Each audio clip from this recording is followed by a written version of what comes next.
Hi guys, and welcome back to Star Control 2. In this episode I thought that first up what I would do is once again demonstrate what having all the upgrades from the Melnorme does for me when it comes to landing on a planet.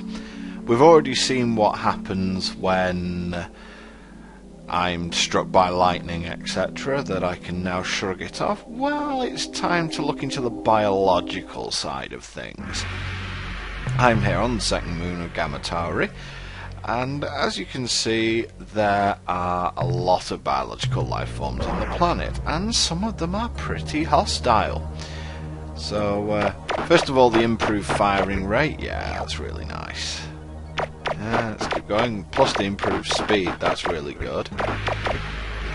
Still this is going up, oh my god, they're all going to eat me!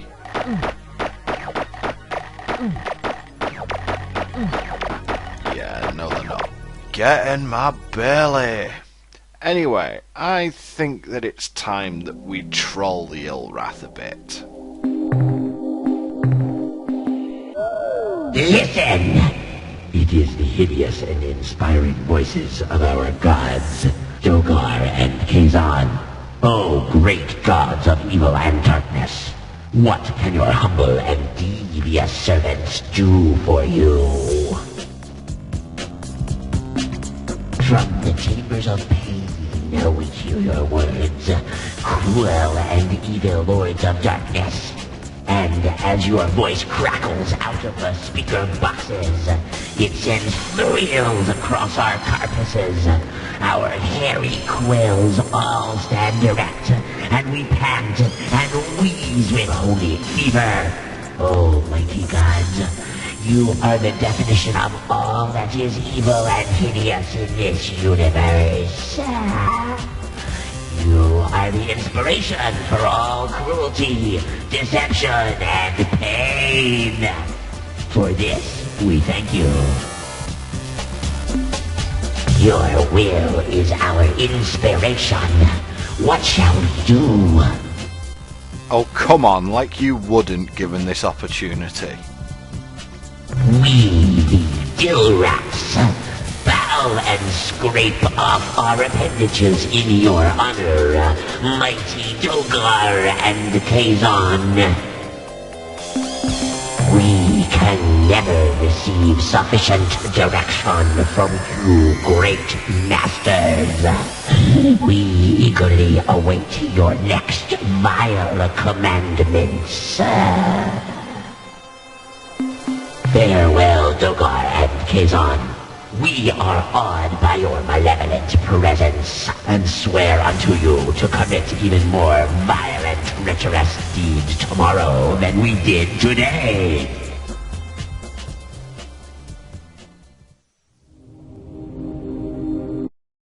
Now, there's obviously more that we're going to be doing with that, but for the moment there are a few things I want to reveal before I play that to its final conclusion.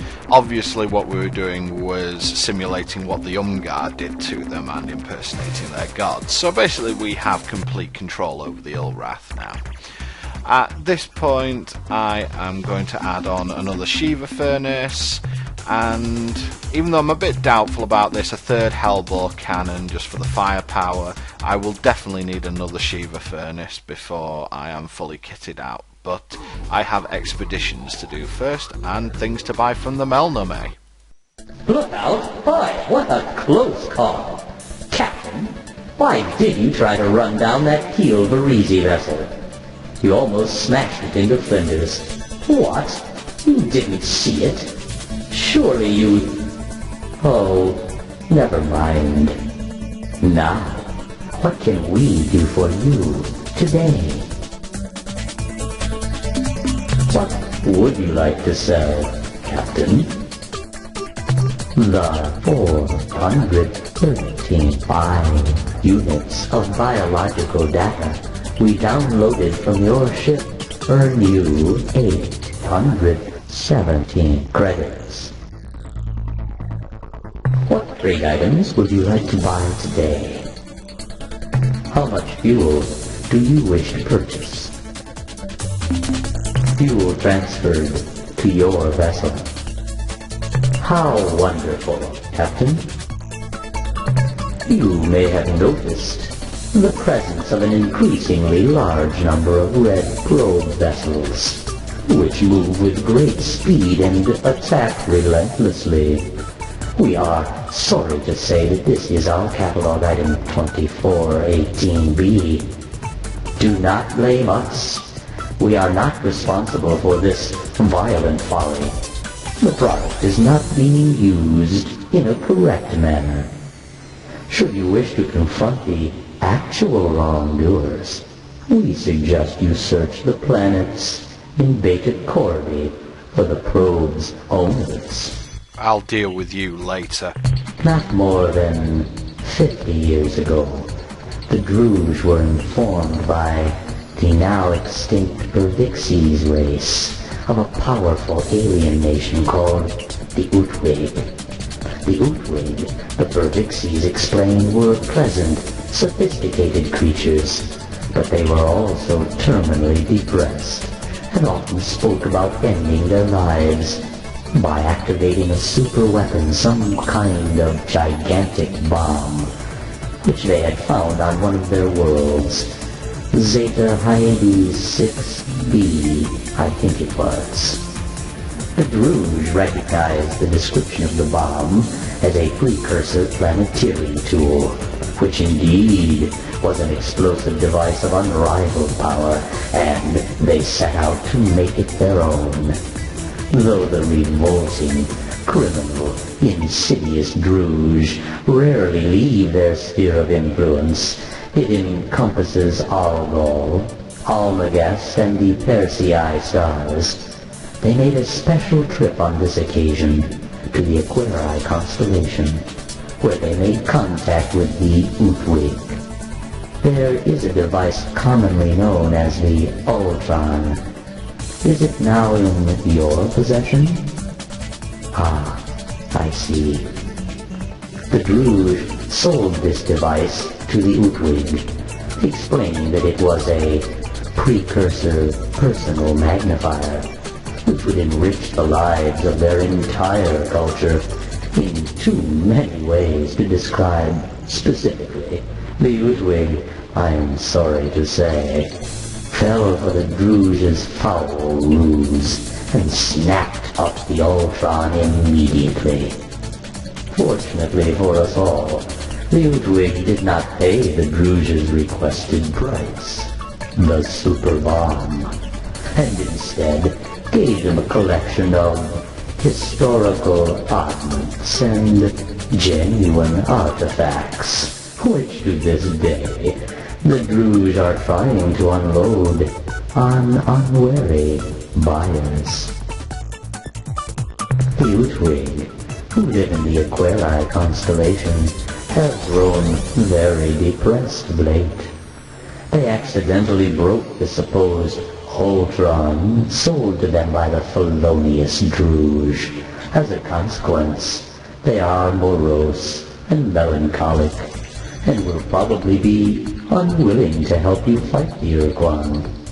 If you wish to gain them as allies, we recommend that you acquire the broken Ur-Quan, as if it ever worked, and find some suitable replacement parts. Our information indicates that you could find these items in 3 different places. A rosy sphere at the Druge trade world, an aqua helix somewhere in Thredash space, and a clear spindle, which is currently in the possession of the Pekunk.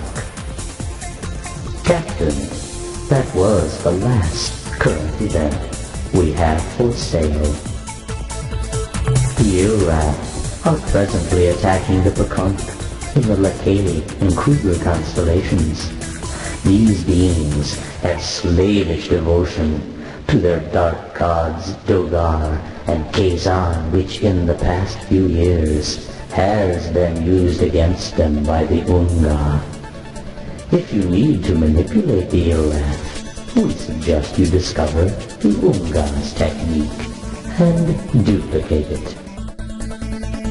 The Pekunk are a mystical offshoot of the Yehat species, who left their bird brothers long ago to found a peaceful enclave in the Kruger and Keitless stars. At the present time, the Pakunk are defending themselves against the Ilwrath, who have been commanded to attack the happy birds by Dogar and Kazan. The Pakunk may be unwilling to make a formal alliance with you, but we have confidence that if you explain yourself honestly, they will help your efforts against the Ur-Quan. The creatures presently fighting the Ur-Quan are called the Korah. They are an Ur-Quan subspecies who split off from the main species many thousands of years ago. Their present fight is a ritual reenacting of a major difference of opinion between two rival Ur-Quan leaders after the Ur-Quan overwhelmed their slave masters, the Dinyare. The Korah are immune to reason, having long ago lost the ability to see their situation objectively. They live in a self-maintained paradox. To ensure their safety and security, the Korah fight an endless battle against all other sentient species. I must warn you about some very bad people. Is this worth so many credits? You ask yourself. I assure you it is. The creatures are called the Druge, and they are a callous and evil race. They care for nothing but profit and personal gain through unfair mercantile exchanges. Why are you looking at me like that, Captain? It is not appropriate. As I was saying, these wicked creatures will try to sell you commodities at unreasonably low prices. Hoy, they almost give away fuel. Do not fall for their tricks. There are hidden costs, secret tariffs. So that you may avoid them, I will tell you that their main trade world is Zeta Persei 1. Why are you smiling, Captain? God, I love the Melnorme. The Berdixies race evolved on the planet Arcturus 1. They lived there in a relatively benevolent manner until the Korah came and destroyed them during the course of 2 or 3 unfortunate days. The Druge were largely responsible for the Korah finding the Berdixies. You see, the Berdixies were in long-distance, hyperwave contact with a race known simply as the Geg. For decades, the Geg and the Berdixies traded much valuable information until the Geg came under attack by an invading race who you may know as the Korah. The Geg warned the Berdixies that the Korah located races by their hyperwave transmissions and that they had already discovered the radiations from the Druge.